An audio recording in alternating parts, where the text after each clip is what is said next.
nice reception. I appreciate that very much.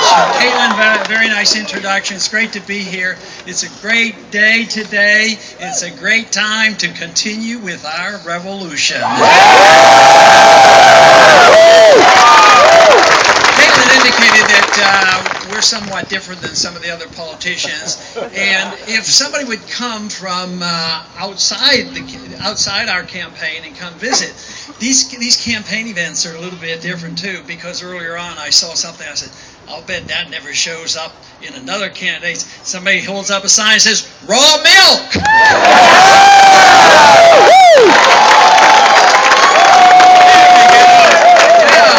And also, how many of the candidates are getting the chance? And the Fed! Those are nice slogans, but the real issue is our liberty, and we're bound and determined to get our liberties back again.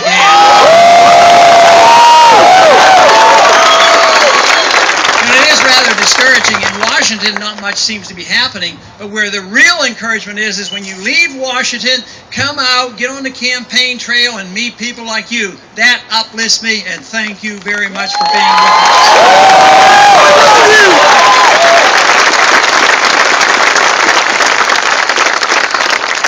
Asked so often, why do young people seem to be interested? Well, why shouldn't young people be interested in their own freedom?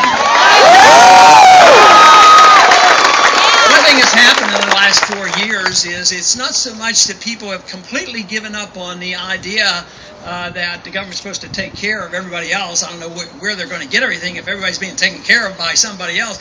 But I think what's happened in the last 4 years, a lot of people woke up and realized that it doesn't work anymore. How long can a housing bubble last? Eventually it bursts and the people who were supposed to help lose their houses. So people have awakened and said, look, this system isn't working very well. This monetary system doesn't work. This entitlement system enriches the rich and not the poor.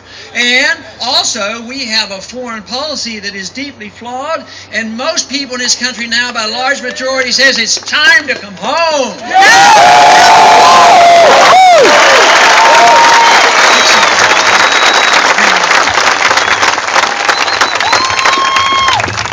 There we go. Try that a little bit better. All right.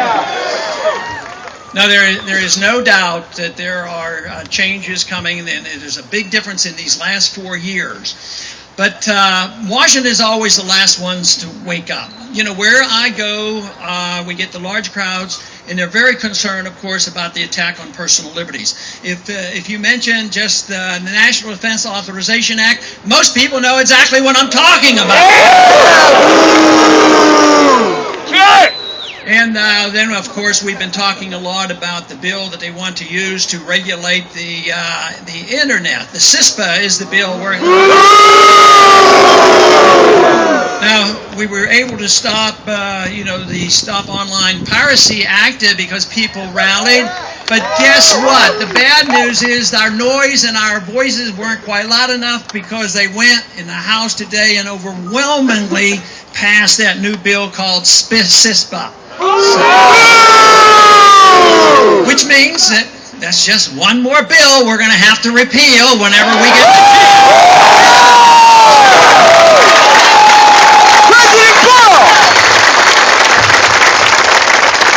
along with the Patriot Act, of course.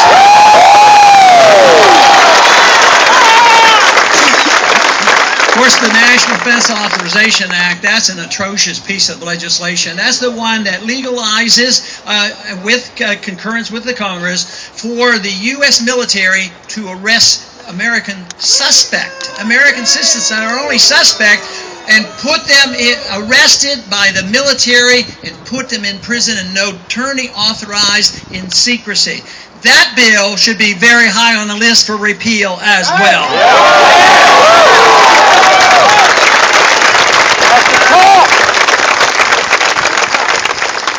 A couple of weeks ago, the president renewed a bill called the Defense Production Act, which has been sitting around for a long time, and it means that in a time of national emergency, of war going on, the president has the authority, of course, to declare, a total ownership of all businesses and all financial institutions. What the president did by executive order, he added the phrase during peacetime as well. So you say, is that the law of the land? Well, not technically. If we had a good court system, it would be unconstitutional. How can the president legislate like that? Only the Congress can legislate.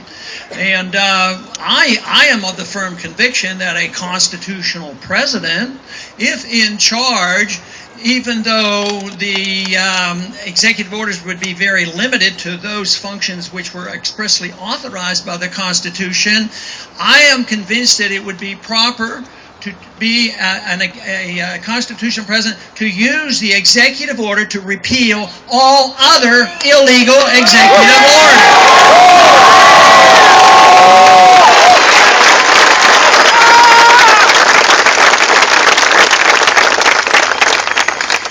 So we have a long way to go. The attack on civil liberties has been rather severe because it is the principle of liberty you have to deal with. So if you're dealing with your personal lives and how you want to run your life, your ownership of your own lives, as well as your economic liberty and the foreign policy and monetary policy, it really boils down to the principle of what Jefferson started off with.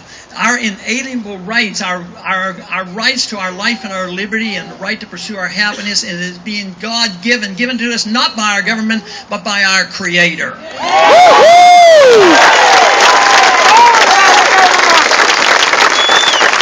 So under those circumstances, of course, the founders made a very serious attempt to try to prevent us from drifting back into tyranny.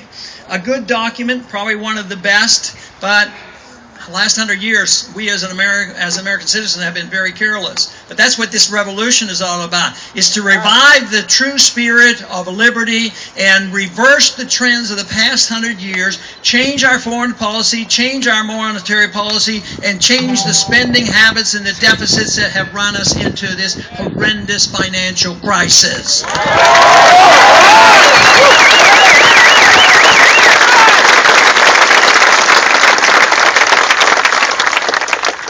This can be done simply by sending only people to Washington who are certified and capable of reading the Constitution, and that you believe them when they take the oath of office. Because we got into this trouble because of the careless interpretation of the Constitution, the Interstate Commerce Clause, the General Welfare Clause, the not reading and caring about Article 1, Section 8, not caring about the 9th and 10th Amendment. It wouldn't be that difficult. We don't have to invent anything new. We just need men and women of integrity that will take their oath of office seriously. If we got into this mess by not following the law book, all we need is to follow the law book, follow the Constitution of this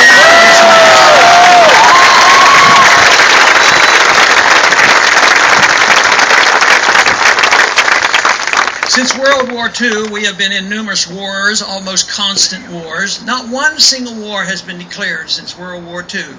So simply, why don't we follow the law and say that the people, through their representatives in Congress, are the only ones who are allowed to declare war? And if we had that provision, had that been followed, we would have fought no wars since World War II. Think how much wealthier this country would be. Think how much less death and destruction we would have had. Even if you took just the past 10 years, our national debt has been pushed up $4 trillion because of all the wars going on in the Middle East. And what are the politicians talking about today? Democrats and Republicans. They're overly anxious to start the next one, going into Syria and going to Iran. I say, no more wars.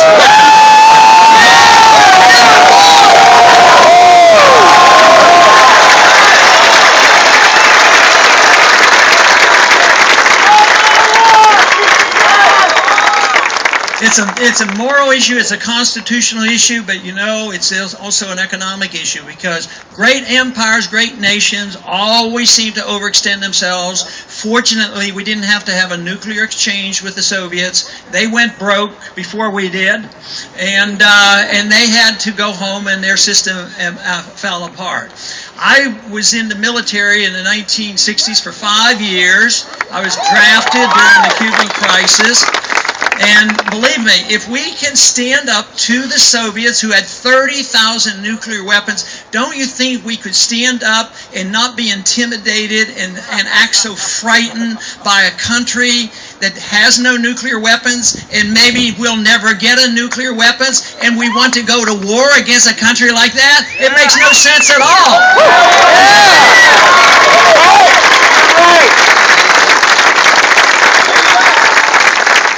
In this country, we're very definite on how we should deal with other nations. We should be friends and trade with all nations willing to be friends and willing to trade, and we would be less likely to fight with them. A good suggestion would be the Cold War is over. Why don't we talk and trade with Cuba? Other countries are doing it. We're doing it with China now, and they've sort of wised up of the whole thing. We're in debt. We owe it to China. China saves their money. We're over there wasting lives and wasting monies throughout the Middle East and Africa. Guess what? China's taking our dollars that they earn from us. They're investing them over there in minerals and natural resources and oil. So I would say that it would be a much better way. How about the old-fashioned capital way of being a productive nation and let people invest freely and cooperatively rather than assuming a mercantilistic attitude that we have to go over, invade countries to protect our oil. Makes no sense.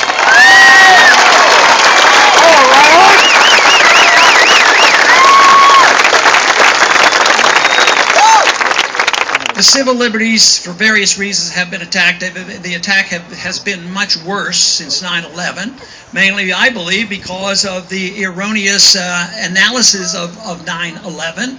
Iraq had nothing to do with 9/11. We didn't need to invade.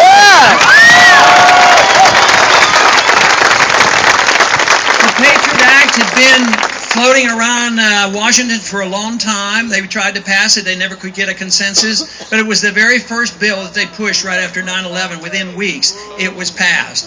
If they had called that bill Repeal the Fourth Amendment Act, maybe it wouldn't have been passed so easily. So when we repeal that bill, we won't call it Repeal the Patriot Act. We're going to say Restore the Fourth Amendment Act.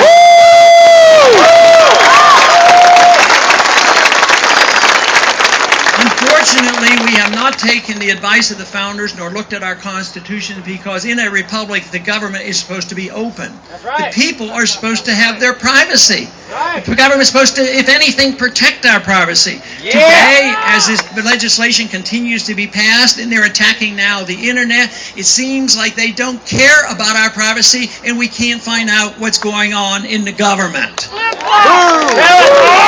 That, of course, is the real reason why we need to know a lot more about the Federal Reserve System.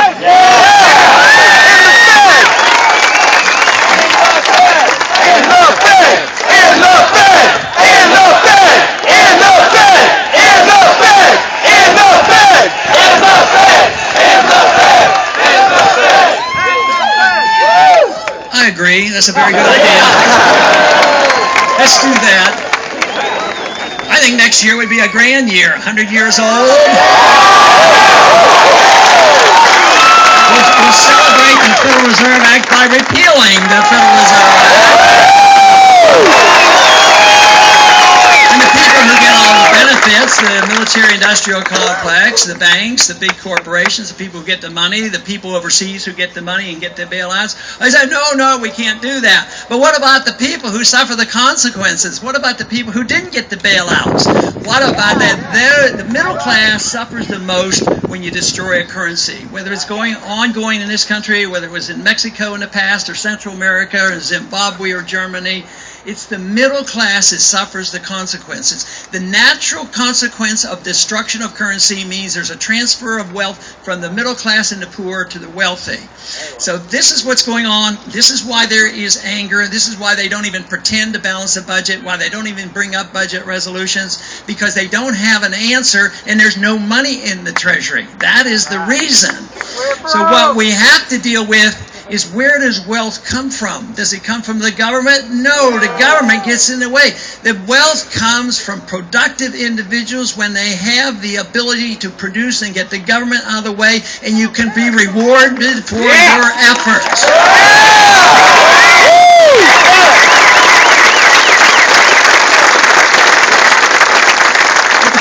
The Federal Reserve has served the interest of the very wealthy. You could not have runaway entitlement spending, and you could not have the wars fought if you didn't inflate and destroy the currency. So these are events that are coming about. We have not ever talked about them before in a presidential campaign, and the issue is big government or individual liberty. And it is the issue of liberty that can bring us together. Not so much that we would agree on how to use our liberty, but precisely because people are different. People want to use their liberties in different ways, but it is not confrontational if we all get together and say, we want to be free people, we want to run our lives as we choose, our lifestyle should be our own decision, our money that we earn should be our own, and the government should butt out of it.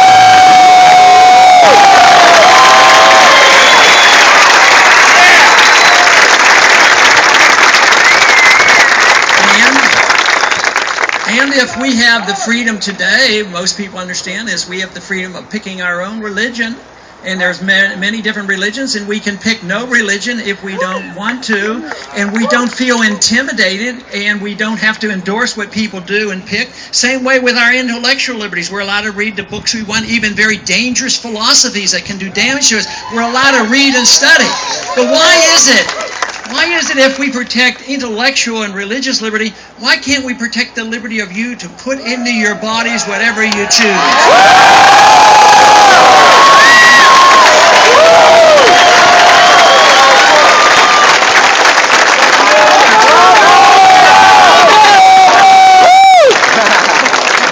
When we were having a vote on the House floor once on this subject, they were voting to take away more of your personal liberties, and I asked a member sitting next to me, why are you doing that? He says, the people are too stupid. They don't know how to take care of themselves. I'll tell you what, if we ever go and accept fully this notion that the government can protect us against ourselves, there is no liberty left. And this is the reason it has to be up to the individual. Does that mean that each and every one of us will make the right decision? No, some people are going to make mistakes, but you have to assume responsibility for those mistakes. But what happens if you defer? What happens if you defer to the politician and the bureaucrats? They make a mistake. We all suffer the consequence.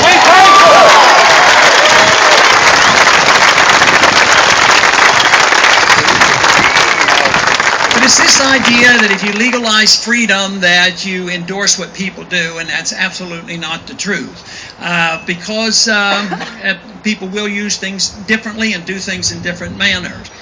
The idea is that we as individuals make all our own decisions. We should decide what we smoke, drink, or whatever we do. So for me, even as a physician and knowledgeable enough to know that there are some benefits from raw milk, that isn't the issue for me as a politician. The issue, should you not have the right to make your own decision if you want to drink raw milk or not?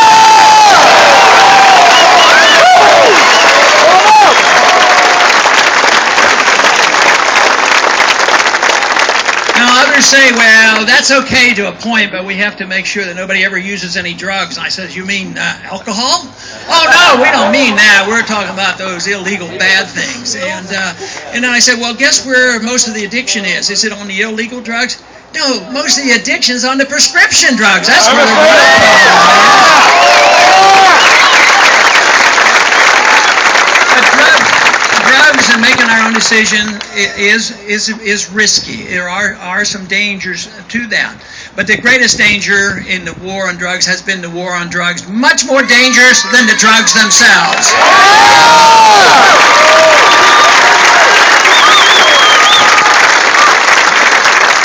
Because there have been laws in the books, and rather recent, just since the 1937 or 38, they had the first laws against marijuana. So they, even through World War II, we were coaxing and asking people to raise hemp, and the founders all had hemp farms, and yet today, if you go out and start raising hemp and making industrial hemp, they say, oh no, you can't do that because it sort of looks like marijuana. So we'll chase all those jobs up to Canada, then we can buy the products from Canada because they can raise hemp. But this is the absurdity of it all. And what we have to think about is restoration of personal responsibility and personal decision making, and that's what freedom is all about. Yeah!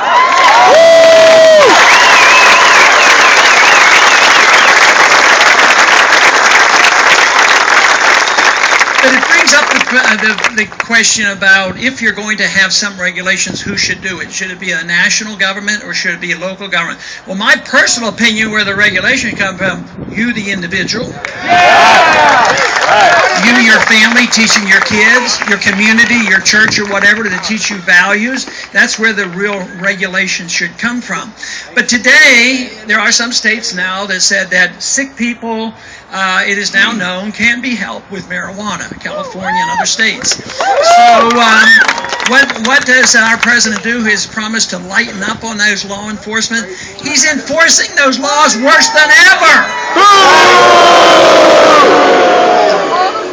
And it's an interesting way to bring up the issue of states' rights. Some people like to paint the notion of states' rights as being something bad. But conservatives talk about states' rights. Sometimes they follow them, sometimes they don't. But liberals should understand, well, maybe it should be the state prerogative of what they should do in how this should be administered. This is essentially what happens with alcohol. The national prohibition of alcohol was a disaster. And we woke up and finally said, no, it's not that alcohol isn't dangerous. Matter of fact, I think most people in this country know that alcohol is many, many-fold more dangerous than marijuana.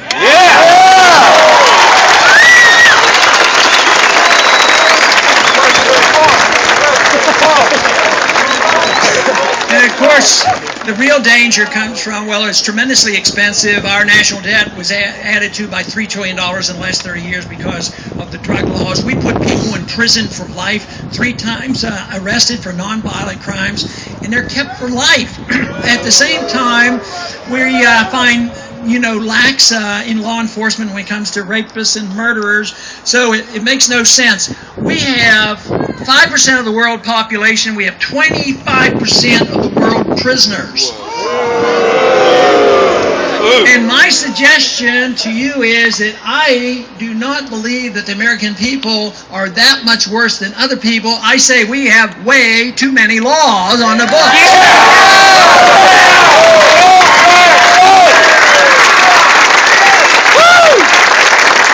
Of course, along with the National Defense Authorization Act on January 1st, there were 40,000 new laws placed on our books. Now, what I would like to be is the first president to get rid of 40,000 useless laws.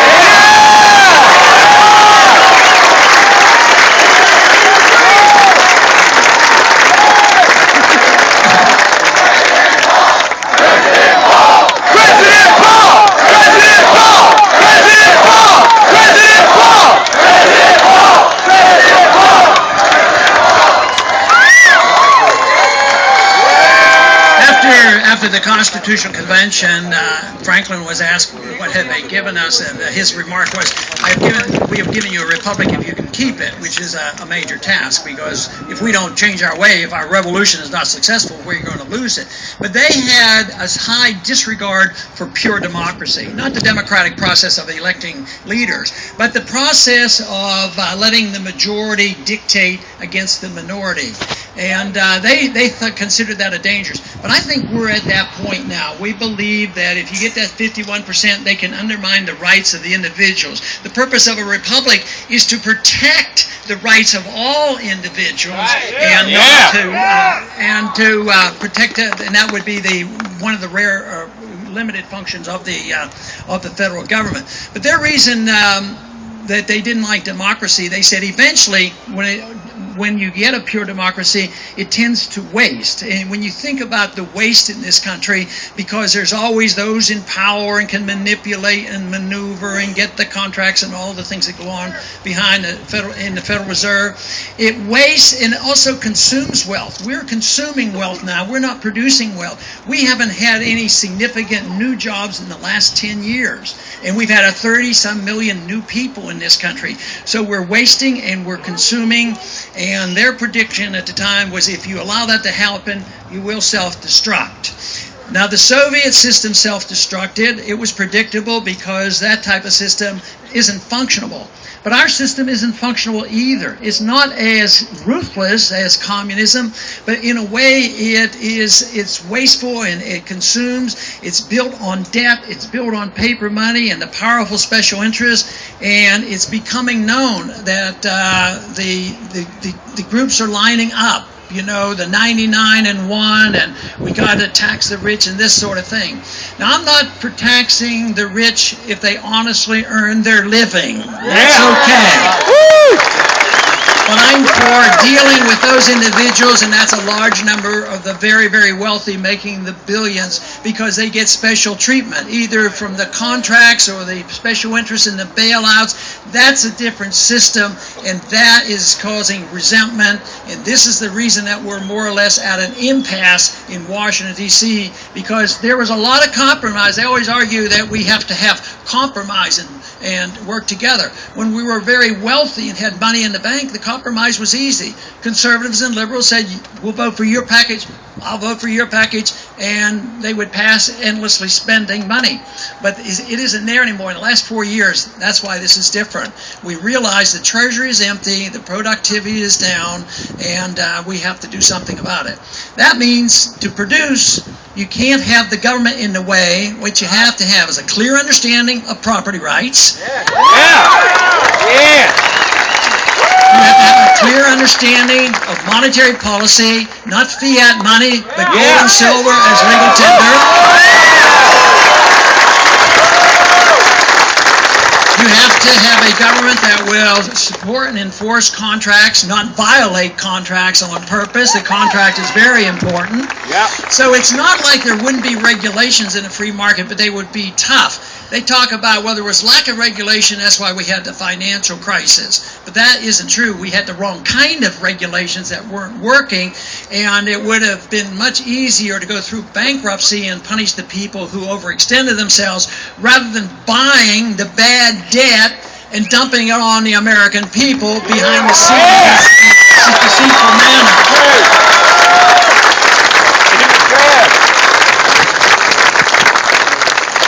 So we know what we have to do. We know that what our problems are, but we have to really understand this whole issue of liberty. I am absolutely convinced that the understanding of liberty will bring us together. Because we won't be fighting over how we're going to use our liberties. Once they go on this tangent of saying that we are going to mold personal behavior and we're going to tell people how they can spend their money, it is endless. For too many years now, the founders had it together as one package, but the last 100 years we have divided this. Some people defended civil liberties a little bit better than the others. Some people defended economic liberty a little bit better, but it's all one. But you have to understand, liberty comes to you as an individual. It's important to you as an individual. You have a right to your life, to your own lifestyle, and you have to have a right to your money as well.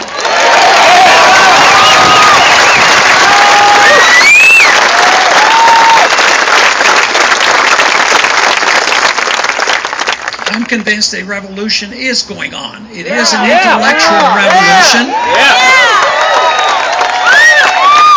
It has been said that probably 100 years before our own original revolution, that the ideas were being studied and understood by a minority of people. It wasn't 50, 60, 70% who understood the issue, but there was that irate, tireless minority that agitated and kept setting the brush fires of liberty and the lives of men.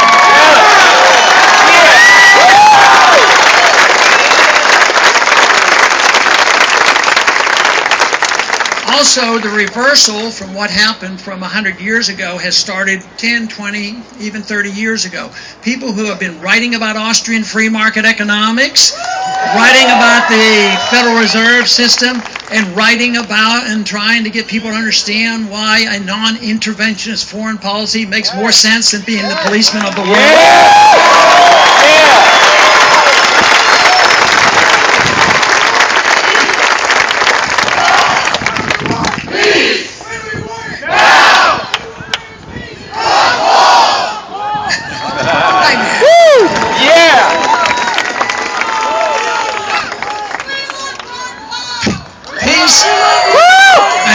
Will bring you prosperity as well. In a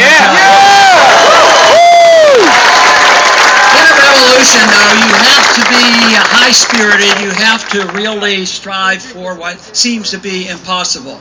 As I described Washington, it seems like an impossible situation.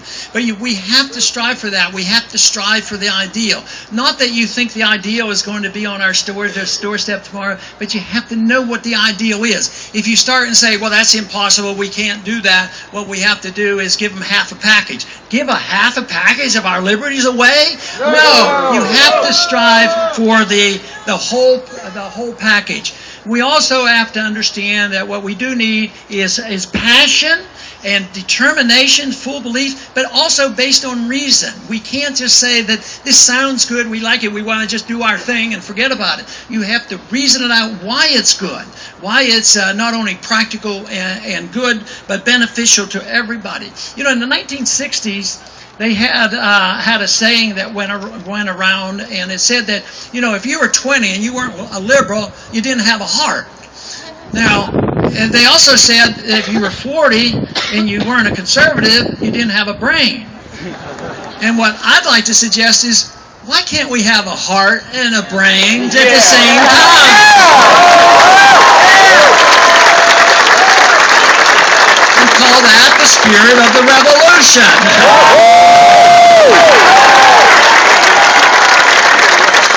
Many times in revolution, in my own personal life, in being engaged in trying to promote causes, people sometimes want to measure, well, how many laws did you get passed in Washington? Well, 95% of the people in Washington want to pass laws that increases the size of government. Why do I want to be on the list of saying how many laws I passed in Washington? So, most likely, if we are determined and our numbers keep growing and the enthusiasm there, our success will far exceed the expectations. And I already see this. I mean, just in the last 4 years, the amount of energy that we're seeing, it's just fantastic.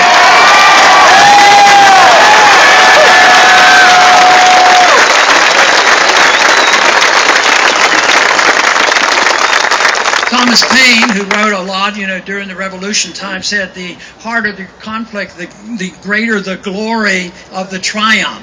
So it is going to be difficult, but it is always glorious to have success. And we will have success. Am I saying we're going to have success next week, next month, August, or November? In some ways we will. We will have success. And the one thing I am absolutely convinced, that regardless of what happens next week, next month, or November, this spirit, the spirit of this revolution, is not going away.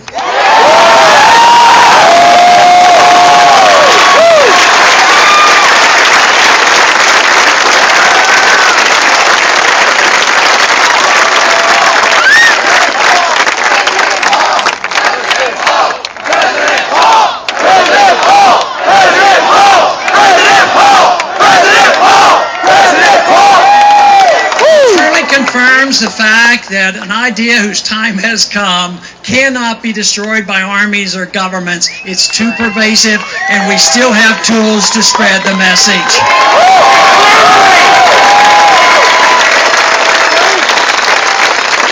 Because I'm always delighted talking on the campuses and talking to the young people, and I realize what a future you face, and the realization that there's a lot of debt out there, there's a lot of personal debt, but just think how much could be solved for the country and you personally if we just had a sensible economy where you could get a good job. That would solve a heck of problems.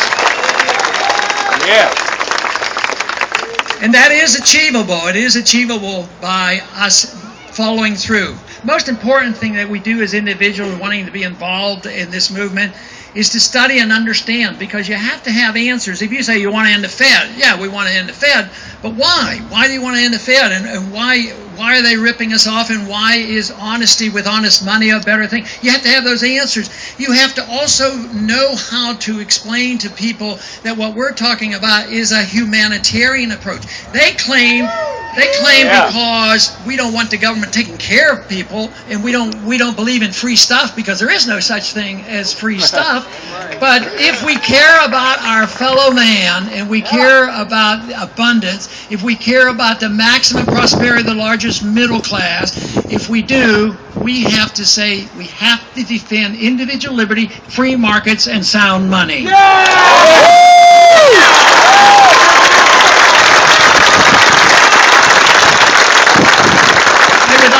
Us as uncaring and not concerned about our fellow man, but freedom is the best way to take care of our fellow man. They do the same thing with foreign policy. They come along and they don't talk about non-intervention and minding our own business. They say, oh, you guys are a bunch of isolationists. You don't want to talk to anybody. But guess what? The very people who tell us that we're the isolationists are the ones who are always looking around for another enemy to slay and put on sanctions and start another war.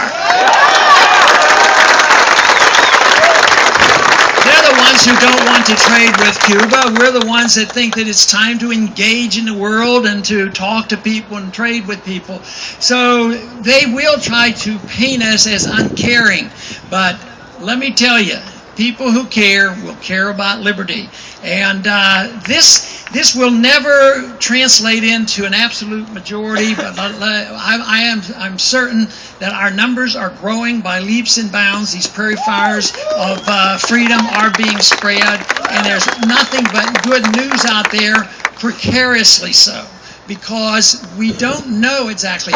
We may have something happen. There may be a false flag incident where some ship goes down and you be used for the excuse to accelerate the next war. And we have to learn to distinguish war propaganda from the truth.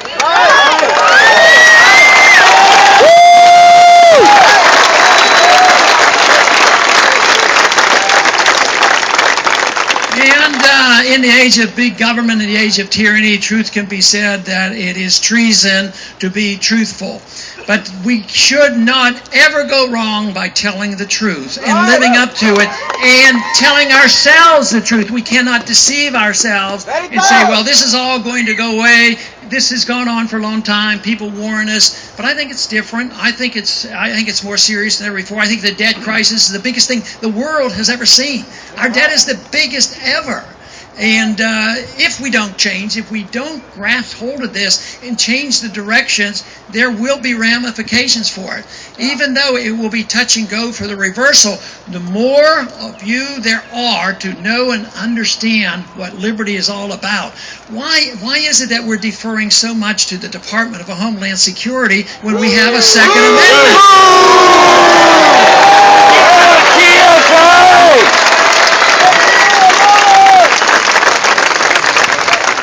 Why do we allow our courts to rule that you can be strip searched by any police officer without any reasonable cause?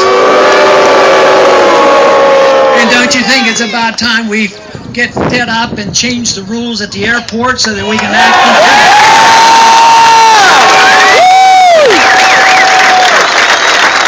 And also something, an order I would like to cancel is that 500 million rounds of ammunition that the Department of Homeland Security just ordered. What do they need that for?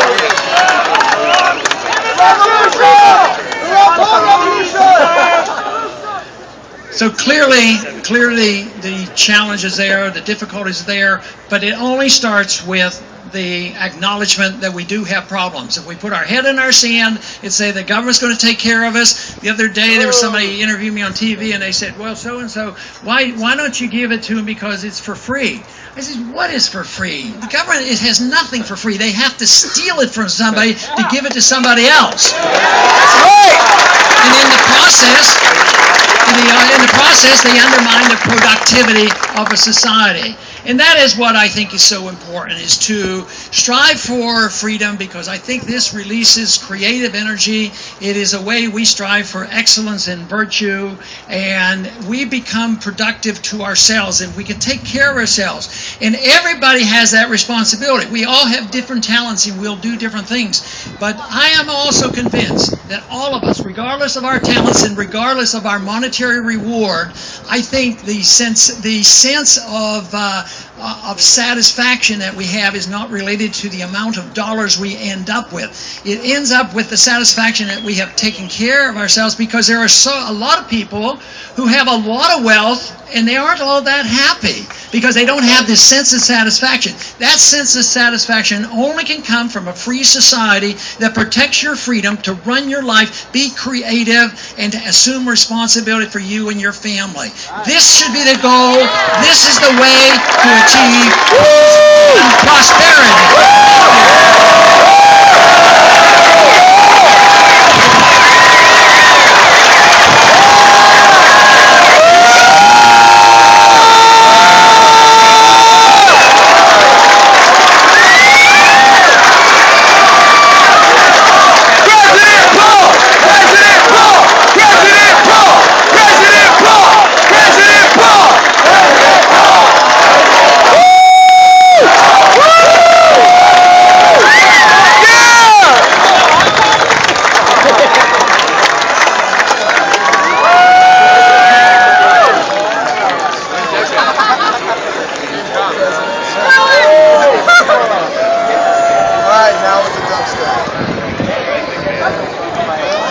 Future president, y'all.